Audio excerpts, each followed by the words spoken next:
How significant was it for the team to come together and bond and go to Canada and go up there and post perfect records to see what kind of talent you had, how the team bonded, things like that? Yeah, those trips, people look at the trip and they always look at the 1 week and the number of games you played, and obviously we were thrilled to go 4-0, but so much of it is the 10 practices you can have before. We have 5 incoming freshmen and 2 redshirts from last year, so 7 new bodies on the floor practicing, and to see how many moving parts there are and where they're going to fit together best. So the practices leading up to it were great, and then while you're there, the cultural experiences of it, exposing these young guys to things that some of them may, I'm sure, never had seen in their life. I know I hadn't at that age, and then competing and working on all the things that you feel are the meat and potatoes of your basketball DNA as a program. So I think it was a great experience for us. It's part of the maturation process is trying to understand how to still get things done when you're the focal point of an opponent's scouting report. As a true freshman, he's getting defended by seniors, redshirt seniors, grown men who've been playing in this league 4 or 5 years, and really teams' defensive schemes were about shutting down John Sevier. So I think he had a good offseason.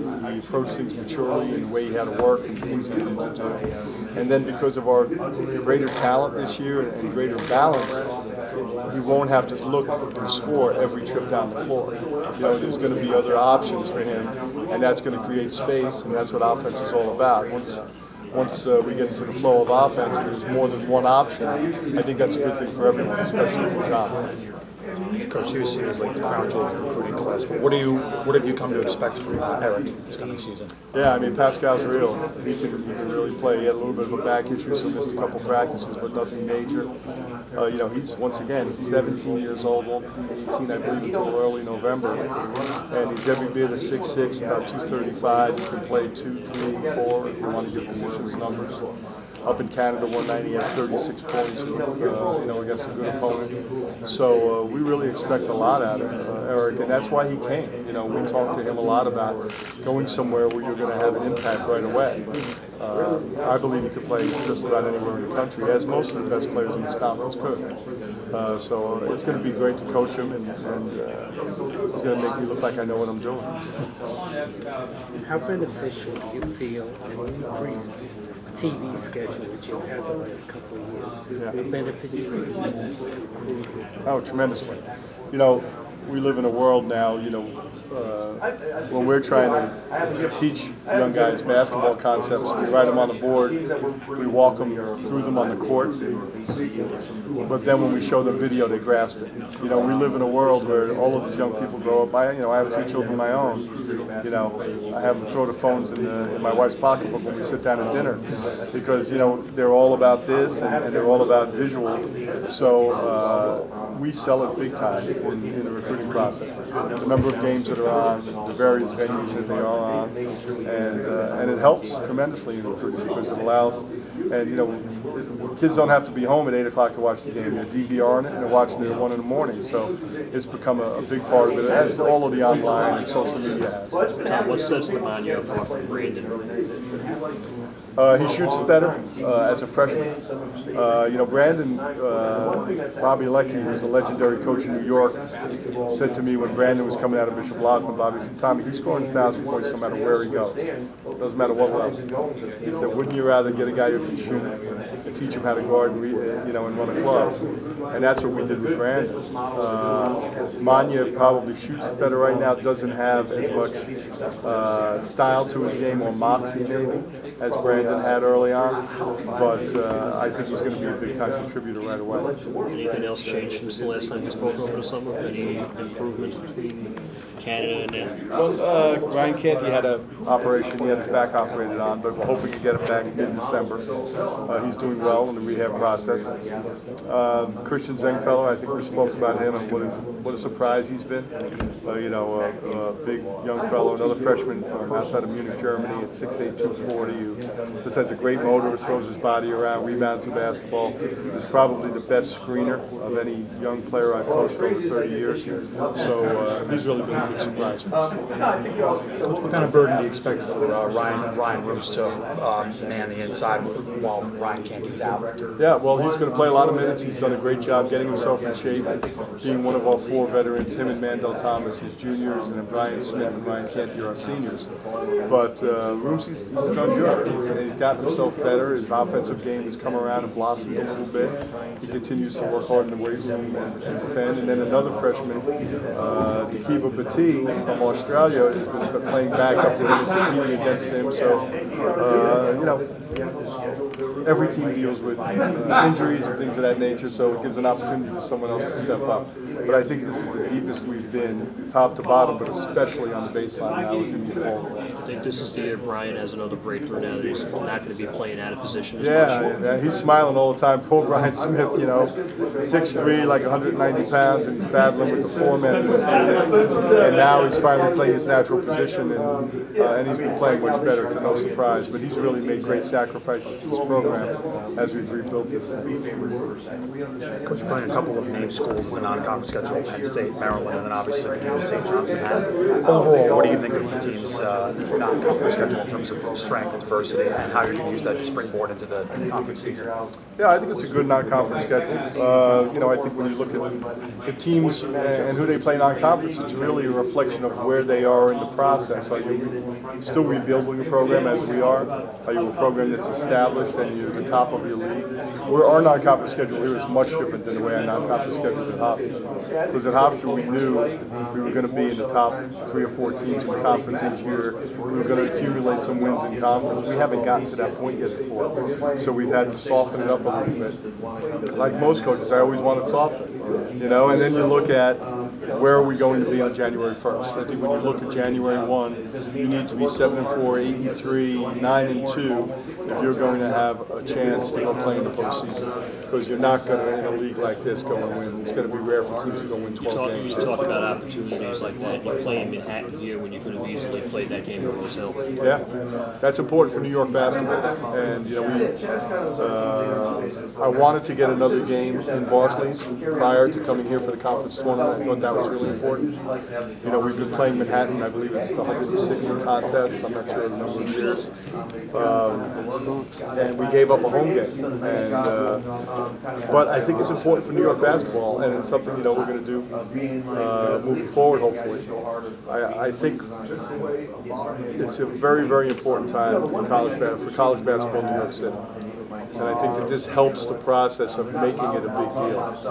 On that parallel, did the Princeton game here a couple of years ago help out with that schedule and keeping it as rough as it was? Yeah, I mean, we didn't get into we didn't get a tournament bid that year, but the bottom line is, where the locker rooms are, what hotel you're staying in.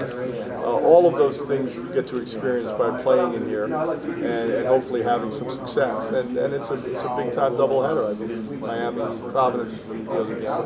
And then next year we'll move into here, and then I'm hoping we'll be selected to play in the ACC A10 Challenge and be one of the teams representing the A10 here in New York.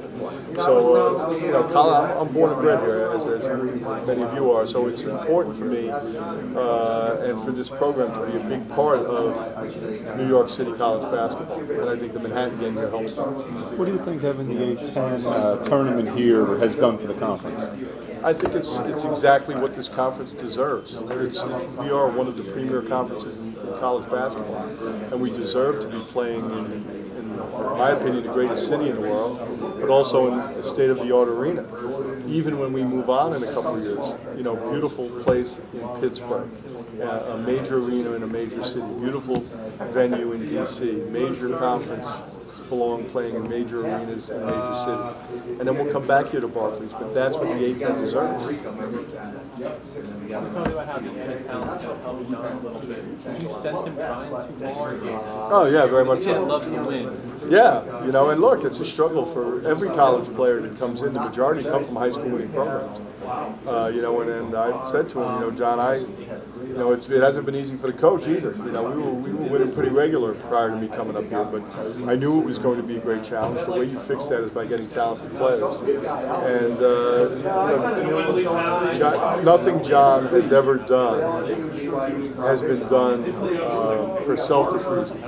It's done because he's so competitive, and he's 18. You know, I think when you try to make plays to win games as a 21 or 22-year-old senior, those plays are much different than the plays an 18-year-old freshman tries to make to win a game. Coach, actually, I've had the pleasure of seeing both Johnson Severe and Brandon Frazier play in high school. I mean, what was Brandon able to pass along to John, you know, as he graduated, if John's coming back from the sophomore season, that John will be being as the quarterback of your team? Brandon Frazier, and a lot of you know the story. I mean, Brandon Frazier was coming to play for me at option. I had him signed, and then when I took the Fordham job, called me and said, "Coach, wherever you go, I go." So Brandon Frazier got a place in my heart forever.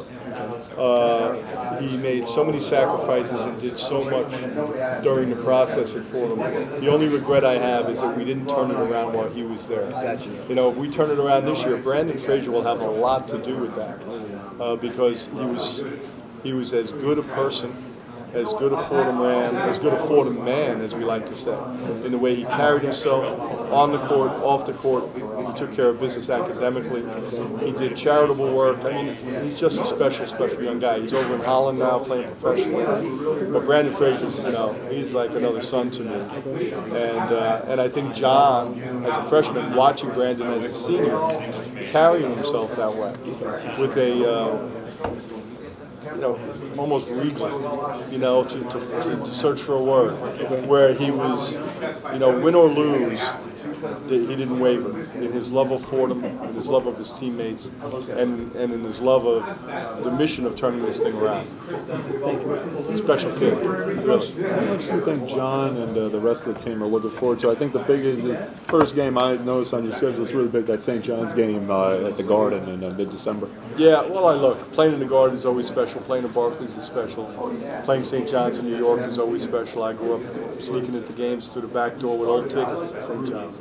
But I'm hoping they're looking at the first game, New York Tech. Because they're a mature team, they understand the process, and it's my job to make sure that they're looking at one game at a time, and then we'll look at Penn State, and then we'll look at Maryland, and then we'll look at UMass Lowell, and we'll just keep the term we've always used with all of our teams, whether we're having great seasons or not great seasons, has been we want to start a one-game winning streak. To start it tonight, be smart enough, be mature enough to prepare for one opponent at a time, and then you'll have great success at the end of the year when you look back on things. I meant more in general of how like last year went. You know, Well, no, last year was horrible. I mean, it was you know, that was a rough beating. I don't know if they shot the ball that well the rest of their season, to be quite honest. It was one of those nights where, you know, I was throwing my hands up in the air, and then everything they put up went in. But it was a tough night. It was a real tough night. But, you know, it's one loss, and you move on here, and we're going to go compete our tails off every night this year. You get 7 at Rose Hill this year. How big is that? I'm sorry? You get 7 at Rose Hill this year. Yeah, I mean, you know, Rose Hill is a special place. And let me tell you, it's not easy getting. You know, year one, we were able to beat St. John's at home. Year two, we beat Georgia Tech. Year three, we beat the top 25 Harvard team. There's a lot of schools we talk to about setting up home-and-home series, and they say, well, when we come to you, we're playing at Barclays at the Garden, because they're not coming in.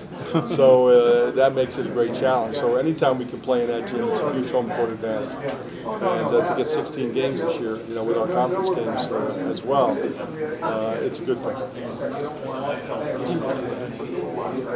Talking about Rose Hill, I mean, when teams see what's happened there over the past few years, you have the St. John's game, the Harvard game, even when Butler came in, you know, the place gets loud.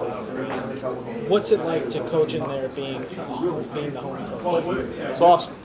I mean, I've had visiting coaches. I remember Brad Stevens after the game with Butler. He was like, you know, Tommy, this Hinkle's great. This place is awesome. Like, you know, yeah, for the home coach, it's a great home court advantage. And you know, I know ESPN had it as the cathedral of college basketball a few years ago. I believe ESPN rated it one of the 10 best places to see a college basketball game.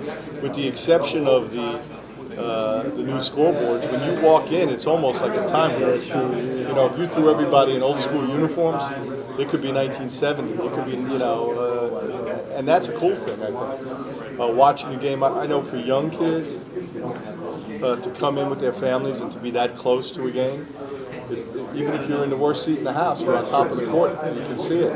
One of the things we implemented as soon as I got there was we put folding chairs on the court. We have 30 folding chairs. And, those chairs are sold out to season ticket holders.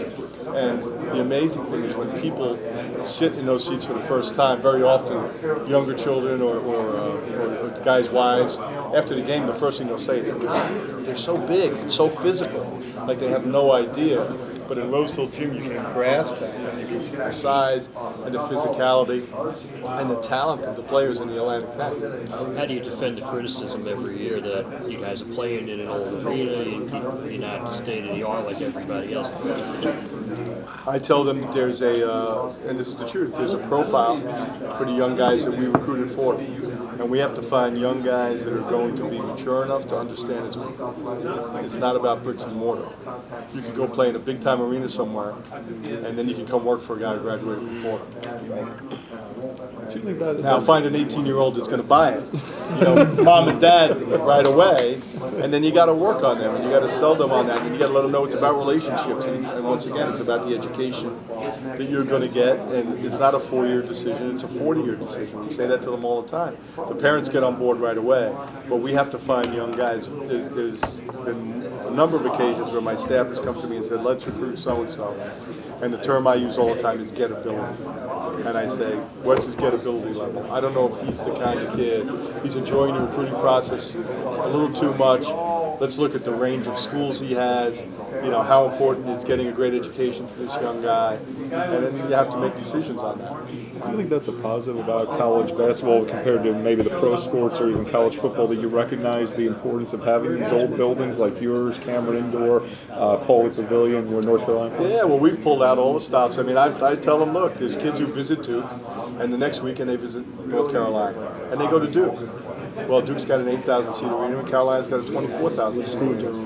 So, now obviously there's a little bit more tradition at Duke than Fordham, but the point is you're making decisions for mature reasons, and you just can't get caught up in that.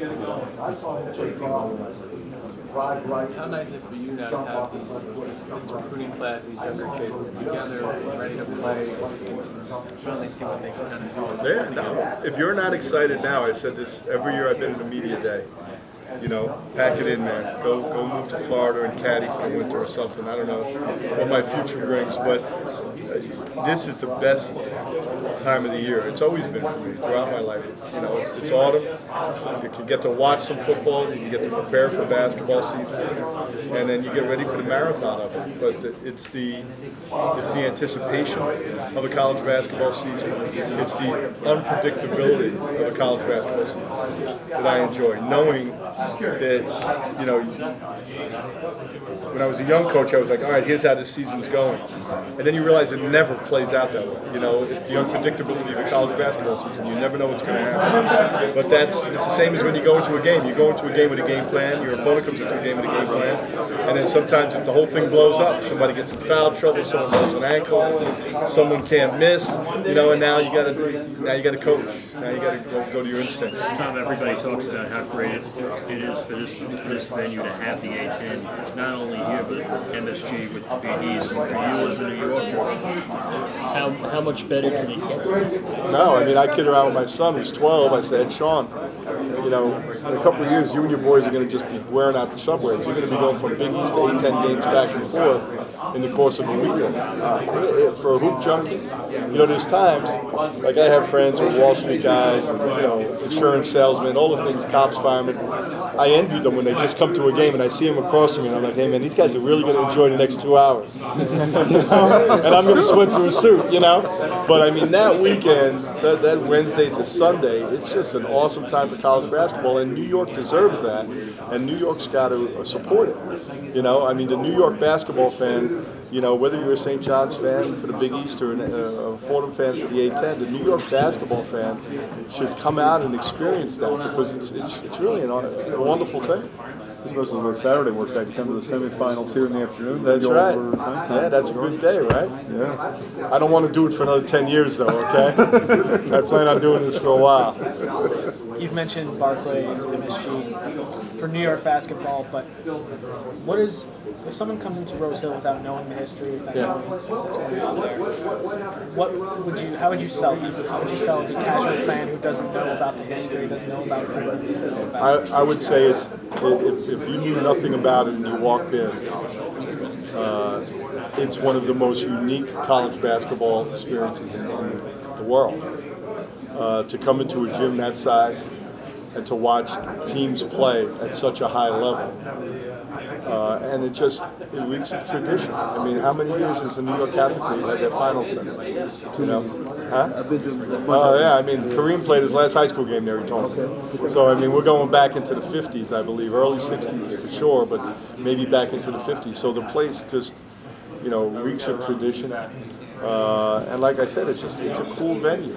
You got to get by. It's a beautiful building, architecturally.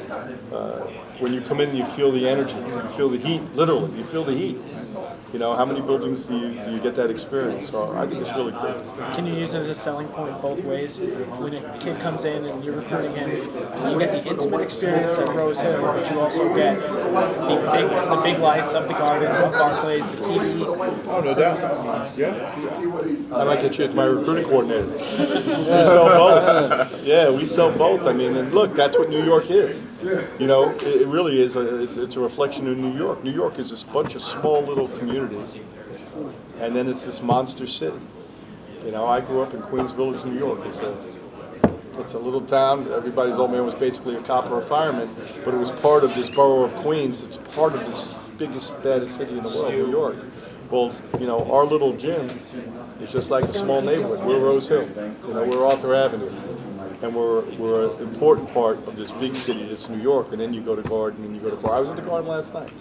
I went to the first half of the Knick game. It's hard to be in Midtown and not go to the Garden. I played in high school here, and I remember playing at Brooklyn Tech down the block from here before this place was here. I have relatives who still live here in Brooklyn. So the Renaissance of Brooklyn, that's what New York's all about. So it's all cool.